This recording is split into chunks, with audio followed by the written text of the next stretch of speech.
Hey everyone! For today's Halloween video, we're going to be carving a pumpkin. Carving pumpkins for people who've never done it before is really easy, and they're cute at the end, and you can make any sort of design on them that you want. All you need is a pumpkin, a knife, a spoon, a pen or a marker, and then a big bowl to put all the pumpkin's insides into. First thing you're going to do is you're going to try find the smoothest side so that you can draw the face onto the pumpkin. When I was doing this, I noticed that my mother had taken a silver marker, and I don't know if you can see very well there, but she's after drawing two eyes, a nose, and a little smiley face on the perfect side that I want to use. So the other sides are really sloped in. You want something that's kind of sloping out a bit, as if it's like the chin on a face, just so people who are not on the level of the pumpkin can see the face that's cut out fairly clearly.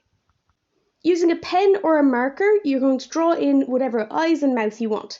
So you want to draw a solid shape. You can do circles or triangles or squares or whatever you want.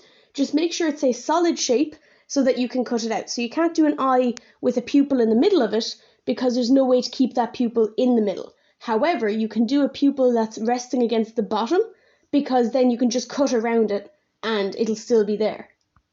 Try to avoid using permanent markers to do your face because when you're cutting it out, you might not do it perfectly, and you'll want to be able to use a wet tissue or a wipe to rub off any of the pen or marker that you didn't cut off, just so it looks all pretty. And if you use a permanent marker, you're not going to be able to do that. Once you have a face outlined, you can then start cutting your pumpkin. So you're going to want to take a knife and you're going to angle it inwards like I've done here. If you go straight down and the pumpkin ends up shrinking slightly because of the heat of the sun or because it gets cold or too warm, etc., it's going to end up where the lid on top is going to just fall in. Whereas if you angle it like this, it's got a little step to sit on so that the top of it doesn't actually fall through. Always make sure that you're not cutting towards yourself, so you'll see I keep moving my hand away from it just before I slice because I don't want, just in case the pumpkin was softer in an area than I would think, or if I just slipped with the knife a little bit, I don't want to accidentally have it slide across the pumpkin and slice into my hand. Keep cutting all the way around the top of the pumpkin until you've got a nice sort of lid shape, and then you can go back around just sort of making sure that all your individual little cuts have joined up. And you can use your knife or the handle of a spoon if your knife is a bit weak to lever the lid off a little bit so you can twist it off and get it off the top. Take your big bowl, and what you're going to do is you're going to use your knife to just clean off the lid. So you don't want any seeds or bits of pumpkin flesh hanging off it because it'll go bad and it'll smell really bad, or it'll attract flies and the likes like that. So you kind of want to have it be as clean and flat as possible. Once your lid is cleaned off, you can then use a metal spoon to just scrape the inside of the pumpkin, separating all the seeds and the flesh from the edge of the pumpkin. So the flesh that's kind of holding the seeds in place is really sticky and kind of stringy, whereas the solid flesh is what we're leaving in place because we want to use that as the shell of the pumpkin.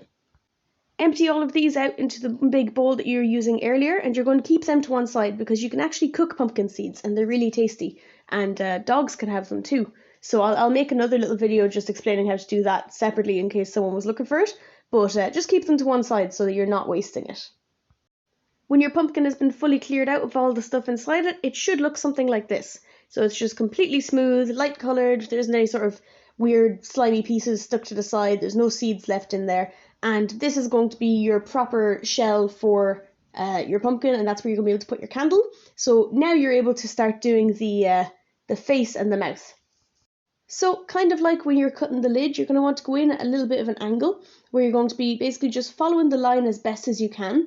If you've got a knife that's got ridges on it, a serrated knife, then you can saw back and forth. Mine isn't. Mine's just very sharp, but it's a flat blade. So I'm just putting it in and I'm just kind of wiggling it up and down, and it's cutting through with very little effort. So again, watch fingers. You can lose them and it's not worth it for a pumpkin. It might end up haunted if you bleed on it. Entirely cut out your shape, and then if it doesn't automatically fall out, you're going to want to just go back to the corners where two lines meet and make sure that you've cut all the way, so you don't want it to just be joined up at a corner by accident. And once you've got that, you should see that it comes loose very easily and you can just take it straight out.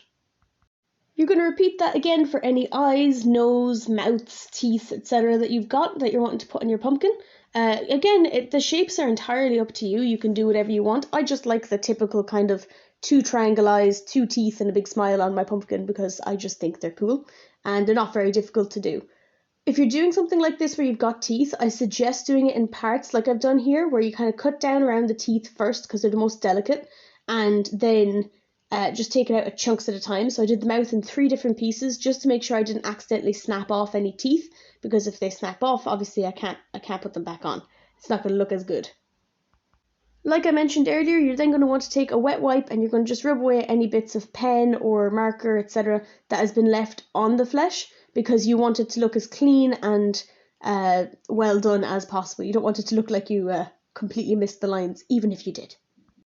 The very last thing you're going to want to do with your pumpkin is you're going to want to just sort of widen the areas that you've already cut.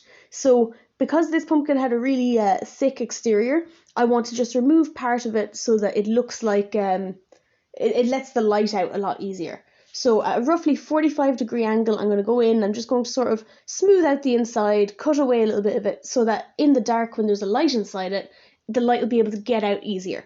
You don't have to do this, it just looks a lot better if you do. And there you have it, a jack-o'-lantern. A pumpkin completely carved and done and ready for Halloween. So yeah, that's it. It's very simple to do. You can try it with other fruits and vegetables if you want. In Ireland, it used to be turnips that were used. If I had the patience, I'd love to carve a watermelon, but I don't think I'd have the patience to scoop out all the watermelon and then eat it instead of having slices, because I prefer it to be in slices. But yeah, if anyone uses anything other than pumpkins, say it in the comments, and I'd like to try it again next year and see what it's like. So that's it for this Halloween video, and I will see you in the next one. Thank you very much for watching.